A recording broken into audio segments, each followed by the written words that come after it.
Événement symbolique au quartier de Châtelaine. Les autorités vergnolanes ont posé la première pierre de l'école Jean Simonet sur le site de la Concorde. Ce nouveau groupe scolaire sera inauguré à la rentrée 2018. On sait que le quartier est en voie de densification. Eh bien, il faut suivre le processus de manière à pouvoir faire en sorte que les enfants puissent aller à l'école comme il faut, que des nouvelles salles soient mises à disposition des habitants, que ce soit pour des activités sportives ou pour des activités de loisirs.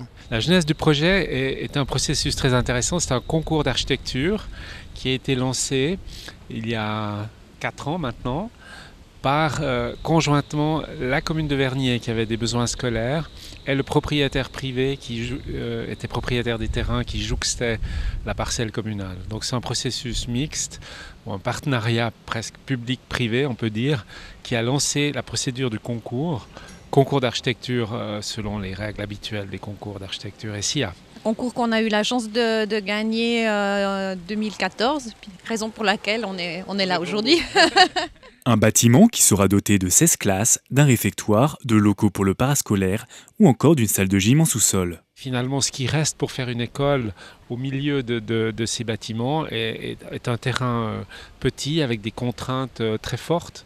Donc le défi, c'était d'arriver à trouver une qualité à cette future école et des relations intéressantes avec les ensembles de logements qui existent ou qui vont se construire. Du point de vue technique, il y a aussi un élément qui a changé en cours de route, c'est qu'on peut bénéficier maintenant du CAD au niveau du système de chauffage.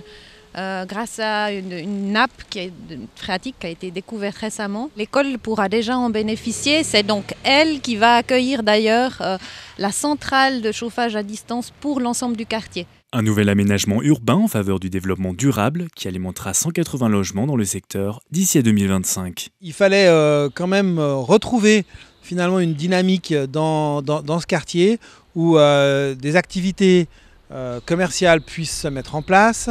Ce qui sera le cas avec ces nouveaux projets, que une densification puisse se faire, parce que ça nous paraissait pertinent qu'à cet endroit-là, la densification puisse se faire, et qu'enfin, tout simplement, nous puissions requalifier les espaces publics notamment, de manière à ce qu'ils soient plus agréables et plus accueillants pour toutes et tous.